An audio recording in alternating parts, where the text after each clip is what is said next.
Yadde ng'akuliridde emyaka nga n'ekirwadde kya kansa kimujojobya, Muzeeyi Lusalalira alabika ng'akyali musajja mugumu.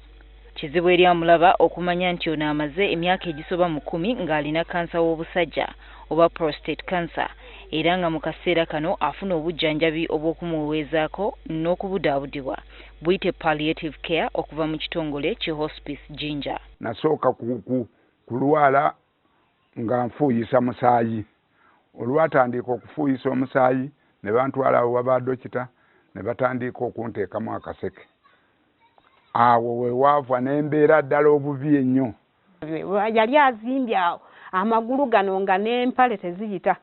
Naye nga nina bulumi batuli kukontolenga obulumi. Nga tewadagaya bulumi tumukansolinga. Tumubeesabiza babeewo nga kati yeerabikira. Obujjanjabi obwa palliative care butera kuweebwa bantu abalina obulwadde ng'essuubi ery'okuwona tono ddala. Kansa bulwadde bubi nnyo. Naye kwe kwava bunuma omukyala wange bumuluma. Mu 2013 mukyala wa Lusalalira yaffa kansa wa Nabaana. Mu kiseera kye kimu nga naye kansa amumeketa. Nga bw'atera okukola ku buli amukyalira Muzeeyi Lusalalira bwe twatuuse ewuwe yayanguye okututwala ku kijja kya mukyala we. Ntaana munaziika munnange bwe twalwala babiri nze n'omukyala wange ali sikafuko. Entaana y'omukyala Lusalalira yagiddaabiriza obutafaananako ng'endala olumu ezirekebwawo, yeeno yagizimbako ennyumba. Kusinziira bye twakola naye nga nteeka okumuddaabiriza bulungi, nange kibeere ekyokulabirako nange bwenfa nzidaabirizibwa. Mu nnyumba eno Muzeeyi mwatereka ekifaananyi kye ky'ayagala kiteekebwe ku ntaana ye ng'amaze okufa. Oluvannyuma lw'okufa kwa mukyala we, Lusalalira agamba yazibuka amaaso nti kituufu kansa atta, naye bw'atyo n'asalawo atandike okweteekerateekera okufa. Keezeekiya bwe yalwala Mukama yamugamba nti teekateeka ennyumba yo. Nange bwe namala okuteeka munnange mu ntaana omwo, awo we ndi kuteekateeka. Kaakati awo muwala okufa yatandika kweraliikira nti mukyala wange afudde kansa nange ngenda kufa.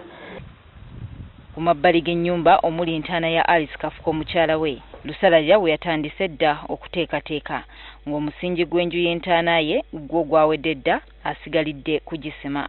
Era njagala bafundi bajje bakole mangu naye bali ku mirimu mingi kubanga obulwadde obunuma bulwadde era simanyi lunaku ki lwe ndifiirako, naye kirina kye kikwatagana n'ebirowoozo eby'okweteekateeka ne byawandiikibwa nti teekateeka. Isaaya bw'agamba ennyumba yo ey'olubeerera. Ono atulaze n'ebikozesebwa ebigenda okukola omulimu guno.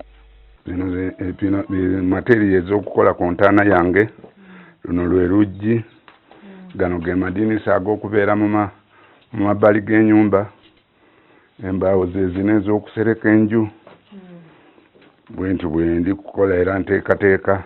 Ebirowoozo bya Muzeeyi ono abiwulira ayinza okukitwala nti oba oliawo aguddemu akazoole, kyokka ye talina kwejjusa kwonna. Lusalalira alina abaana 24.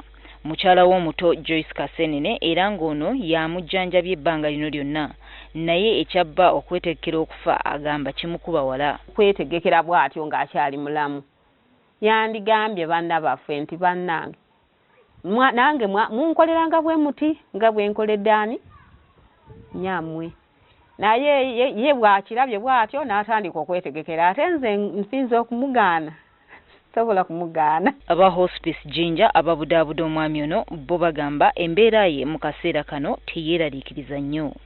Ali butali bubi, ali bulungi kubanga usanga nga asekamuka bula kiraba asanyuka. Ku ky'okwetegekera okufa bagamba nti kibooleka nti akyetaaga okubudaabudibwa okusingawo.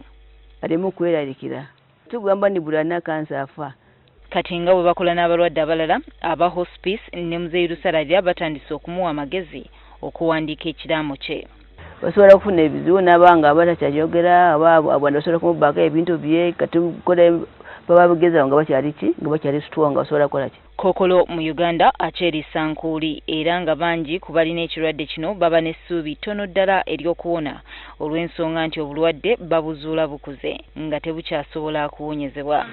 Gertrude Tumusiime, Witkware, NTV.